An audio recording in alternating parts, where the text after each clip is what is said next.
I bought way too many PlayStation games, and I need your help figuring out what was worth a buy and what I fell into a trap for.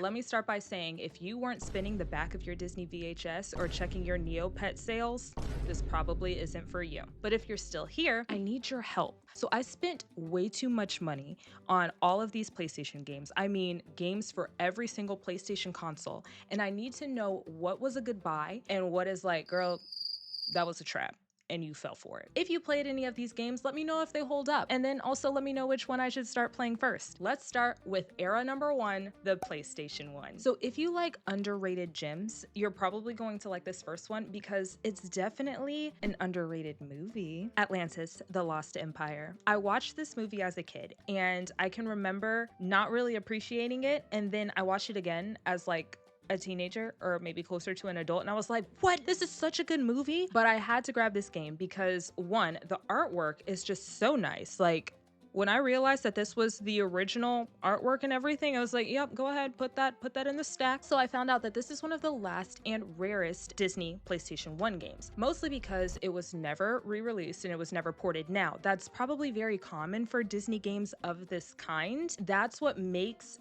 this game and games like it collector's items. This was not your $5 game. Did you know that this game existed before today? Because if you did, I need to know. Is it good? Did I spend good money? I did spend good money on it. Is it good money? If you love fast-paced adventure platformers like Donkey Kong, think of this as that, but it's Tarzan. This one also had the original artwork, and I was so amazed by the colors that I was like, put that in the stack too. But really though, this game was designed by the same studio that made Hercules, and that's another cult classic that I actually have not played. Growing up, I loved playing like those Disney games. I think I played most of those on PC though, like this Lion King Activity Center.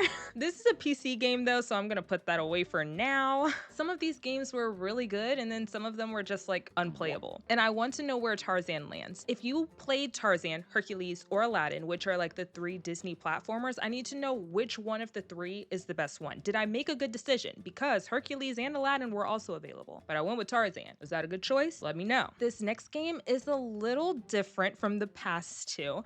But if you love mystery solving in that retro style with a little bit of Scooby-Doo chaotic energy, then you're gonna love this game. This doesn't have the original art, which is so upsetting, but I grabbed it anyway because it was the last one. This is Scooby-Doo and the Cyber Chase. Not original artwork, but we're still here for it. Now, I remember renting this at Blockbuster when I was growing up, but let's be real, we were all renting a whole bunch of stuff from Blockbuster and not actually playing it. That's what happened with this one. So I'm excited to see if this one is the best Scooby-Doo game or if there's another one. I really just want to know, did I make good decisions? Because now we're going to get into the PlayStation 2 games and I spent way too much money on the PS2 games. Let's start with the first one, another Scooby-Doo game, but this time, it's like haunted house Scooby-Doo. Not scary, apparently. I don't know because I've never played it, but Scooby-Doo, Night of 100 Frights. Again, not original artwork. We're still here for it. Something that I did read about this game is that it has bloopers, like unlockable bloopers, which I find so funny because not many games had bloopers, but leave it to Scooby-Doo, they were going to make this funny. I was scared of Scooby-Doo growing up, and I needed to know that there was going to be some kind of humor,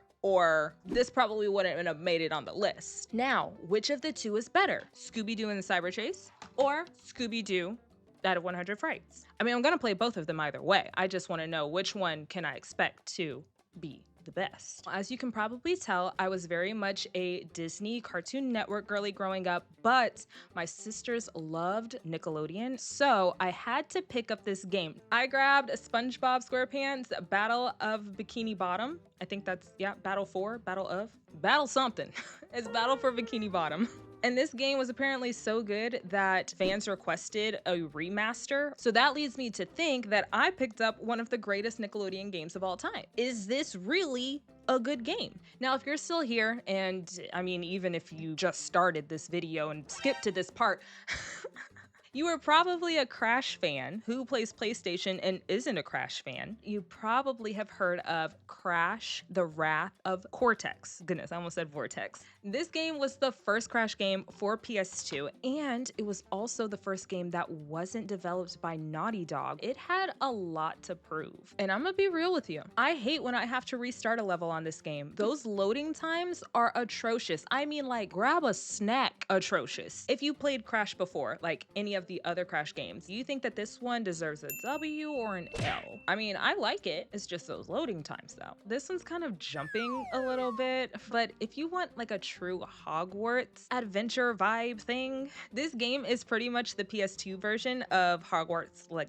goodness, speak, Danica. Hogwarts Legacy. Harry Potter and the Chamber of Secrets. This was the only Harry Potter game that did like an open world concept until Hogwarts Legacy. I remember playing this game as a kid and not really taking advantage of that idea. I think I was really just doing like a Quidditch tournament. But if you played this game, what were you doing? Were you actually going through the story, or were you just trying to like break into rooms or something? I know I couldn't have been the only one in a Quidditch tournament. Now this next game, oh my gosh, when I saw this, I about cried. And I'm not one to really show my emotion, but tell me, did you hoard Neo points as a kid and play a little bit of Mirka Chase for too long? Because I'm sure you were trying to get some Neo points for them fairy paintbrushes. Well, if that was you, because I know it was me, then you're really going to like this game. Neopets: The Darkest Fairy. What? This game was originally planned for the PS1, but because Neopets had become so popular, they had to push the release to the PS2. And as a former Neopets addict, I was probably part of the problem. I was deep into Neopets back in the day. Not like that check in on your pet and feed them kind of thing, but I mean like logging in every day, checking the stock market, getting Neo points in order to get some, you know, rare items. That was me. But I had to pick up this game. And can you imagine this? What if Neopets had an MMO? Do you think that it would be chaotic, or you think that like that matches the energy of everybody who played Neopets? I don't know, but I'm really excited for this game. This game doesn't have just random fights, but it has like a nice story to it, apparently. I have not played it yet. This is just what I've read and what I've heard. The Incredibles. And what I didn't know is that there is a sequel that's kind of like a prequel to the movie Incredibles 2. That'll be interesting, and if I find it, I'm probably going to end up adding it to the collection if I find out that this one is good. I love The Incredibles, but movie-based games back in the day were hit or miss. I just don't know about this one. I love Disney Pixar. This game though, does it hold up? And can I be Edna Mode? Can I be the best character in The Incredibles? There's no discussion. She's the best. Edna Mode. Sorry, I just had to throw that in there somewhere. Now we're about to move on to the awkward phase of PlayStation, which was probably my awkward phase too, the PlayStation 3. I know you cannot be a PlayStation fan and not know at least one of the mascots, and I'm just so sad that I never heard about this mascot. Sly Cooper? What? The Sly collection? Apparently this is like a stealth game, but like completely stylish. I'm here for it. This comes with all three, and apparently Sly Cooper 2 is one of the best PlayStation games of all time. Why have I not heard? Why have I not heard of Sly? I just want to know, do you know who Sly is? Who's Sly Cooper? We're about to find out. And if you are a creative and you love building like your own levels, Little Big Planet. What? This game right here was designed to have no wrong way to play, even if you just built worlds. And while I didn't play the original Little Big Planet, I played Little Big Planet 2. That game was amazing. My question is, if I go back to Little Big Planet, the original, will I be disappointed? Because I have the collection. I just want to know if I'm going to be disappointed. Now, for my creatives who probably don't like to create games, but like the creative art style of games, this next one has like that Studio Ghibli vibe. Now, mind you, I picked these up at like used stores, so the artwork is very this is a dirty case. I probably should clean it. But while I've never played this game, I'm really excited because I hear that Studio Ghibli had their hand in the artwork of it, so I'm really interested to see how it looks. And what I find so cool is that the Japanese version of this game originally required a spell book in order to play. Imagine if we had that. Would you play it, or would you put this to the side? I mean, I like the idea.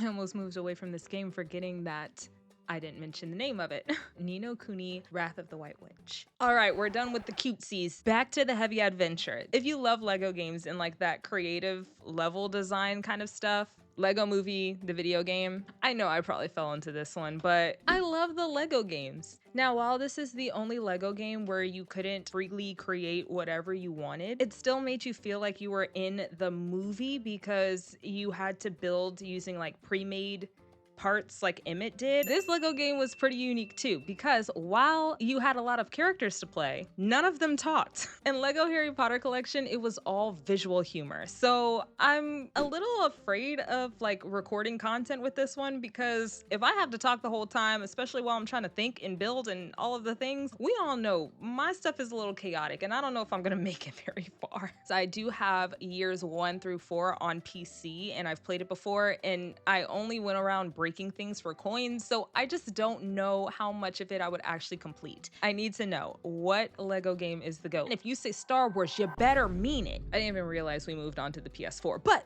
PS4 games. These last games I'm actually kind of going to combine together because I didn't get a lot of PS5 games. I only got 2. This is gonna be kind of like the PS4, PS5 era, and these games just made sense. So I grew up playing Crash. That was what I played. This next game has all of the OG classics all in one. So of course, I had to grab it. Crash Bandicoot Insane Trilogy. I went all across town looking for this game. Apparently they're not making the physical copies anymore, and so everyone's trying to sell them at higher prices. But fortunately, I found this, and I'm just really excited to have this on my shelf because, like I said, I love Crash. But what I didn't know is that Crash wasn't going to be his original name. Did you know that? He was gonna be Willy the Wombat. What?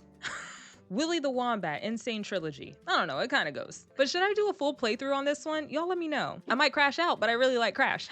Now, because I was a Crash kid, I really wasn't playing any other, I don't know, Mascot games. So I feel like I missed out on this very vibrant platformer, but I still got it. Spyro, Reignited Trilogy. Did you know that for this game, the devs didn't have any access to the original assets? So they were literally like watching videos, going through their old like content to figure out how to make this game. That's true dedication right there. And that makes me want to play the game even more. So I feel really bad asking this question, Spyro or Crash, because did Crash put in all that energy? We will see. And of course, we can't leave this mascot out of the play, Ratchet and Clank. Now, I did end up getting the 2016 version by accident, but I'm glad I picked this one up because this one was made from the movie, which was made from the game. So that's really interesting to me. And also because I saw Ratchet and Clank everywhere but never really played it, I'm just excited to see what this maximum version has to offer. And now I'm curious about what the movie looks like. So if you've seen the movie,